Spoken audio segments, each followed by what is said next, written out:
Hi everyone, I just had a random feeling that some of you out there might need a bit of motivation. So in this video I'm going to tell you why you shouldn't feel left behind with Blender. Okay, well it's not a completely random idea. Obviously simulation nodes came out recently and I get to hear like a lot of different opinions about it in the community, whether it's through the comments on our videos, like the best way to learn simulation nodes, or just people talking in the community. It's a feature that allows for a lot of complexity that doesn't necessarily have a huge amount of educational content, although there is some available, hence the video. But it's also something that's going to take people a while to catch up with. But it's not just that feature. Like every time I do one of these big update videos talking about all the exciting new things coming in Blender, there's always someone in the comments or a few people that says, oh, this is all great, but I'm just feeling so left behind, or it makes me realize how much I don't know. Well, I'm going to tell you about a rule I have for life. I know it's a bit cringy, you know, people having rules for lives, but I've come up with some of my own. All things within reason is my favorite. It's basically like the anti-absolutist rule, saying that everything needs to be taken with a pinch of salt. But rule 2 is one that'll be appropriate for you, is you don't know what you don't know, meaning you're ignorant of your own ignorance. But this can apply in several ways. A lot of people that are professional with Blender or anything else don't realize how good they actually are. I mean, there's the Dunning-Kruger effect, right? Sure, some people overestimate their abilities, but I find that a lot of professionals, they feel a lot of imposter syndrome. Sometimes they've got like these huge backlogs of work and experimental content that's just incredible, amazing stuff. But even then I will speak to them and they'll be like,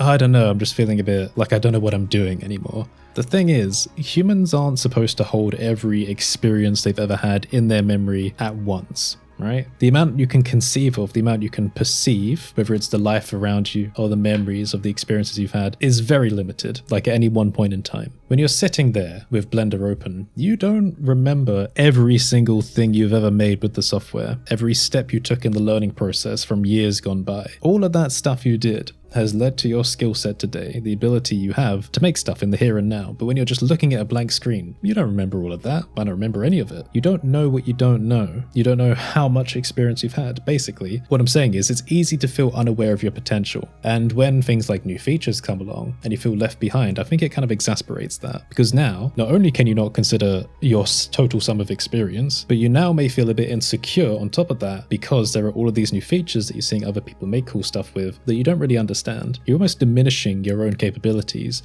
just because there's something new. Now, this probably won't apply to everyone that's watching the video, but I just think it's something to keep in mind. It's easy to feel inadequate in your abilities when something new comes along. You know, maybe the whole AI art movement and stuff has also contributed to that in some way. But there's a different way I like to think about things. First of all, if you're an artist, you should have confidence in your ability to make things. And also, by whose measurement are you judging whether your abilities are good, or whether you can make something, or whether you are actually left behind? Are you judging it against a professional standard or a personal standard? The way I like to think about things when I'm looking at all the exciting new features coming to different softwares, but specifically Blender, is that instead of thinking, oh, I'm feeling so left behind, consider the fact that the sum of total possibilities for all the things you can now make has just massively increased because new and exciting features have come along. Your capabilities aren't shrinking, they are increasing. Even if you don't know anything about those tool sets, consider all the things you could make beforehand with your experience, and now just the fact that those tools exist, even if you don't know how to use them, has just widened your potential. There is no shrinking, there is only growing. So rather than feel disheartened,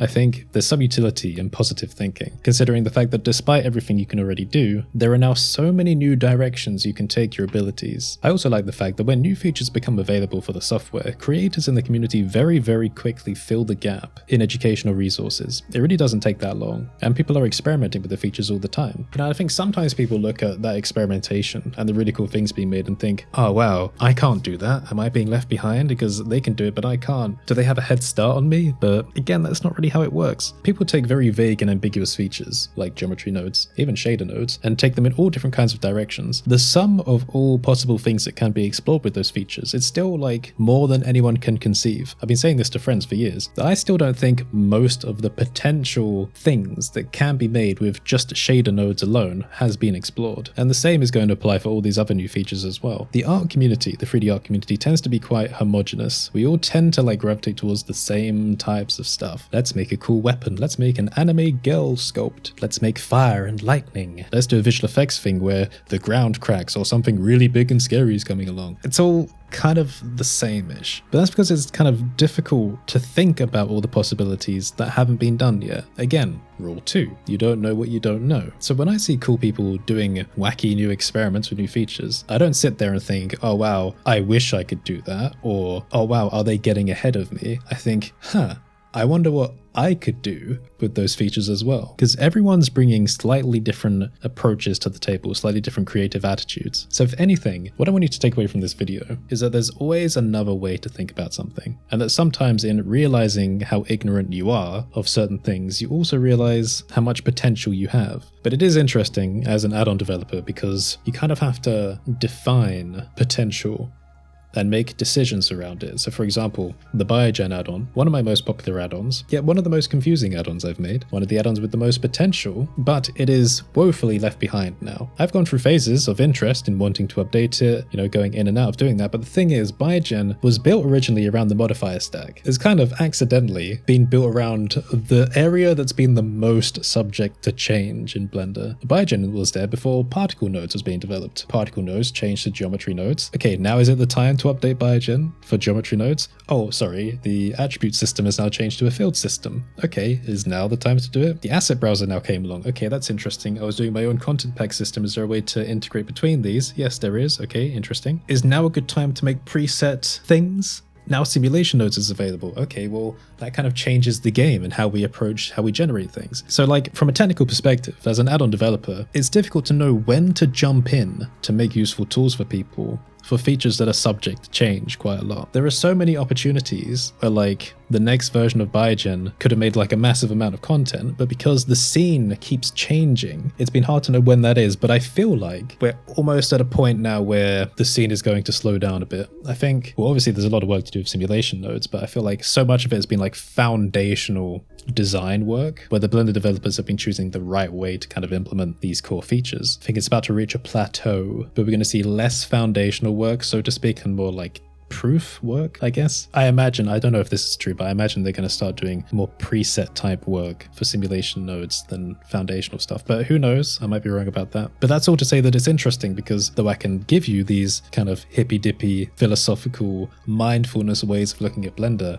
sometimes the way the software changes creates really definitive roadblocks to like the innovation process for certain things. But I don't really like, again, thinking about them as roadblocks because the potential they open up for like tools development is massive. So I get excited about it. It's like this twofold thing where it's like, okay, well, now I feel like I've stagnated a bit with making tools because the scene's changing so fast. But at the same time, now the number of tools that can be made is even bigger. So it's like a trade-off. So anyway, the point of this video is basically to say that I want you to feel positive about your potential and the direction of the software. I want you to feel like the stuff that you can make is more than you think. You will surprise yourself. That happens quite a lot when doing creative projects. This is something that a lot of people experience. Usually there's like a tipping point. When you start making artwork, it feels like a drag to start with. You have to have a bit of confidence in your abilities because the start of your work is not going to look good. And sometimes you'll encounter a few bumps along the way and you'll change direction. And you need to have confidence in those moments that yes, you can make something of this. But then what happens quite often for artists is that they reach a point where suddenly things start looking good and they get their confidence back and it gets a bit exciting, but you have to go through that difficult process before you get there. But moments like that teach artists that they are capable of more than they expected, and it's just something I wanted to keep in mind. So if you made it this far through the video,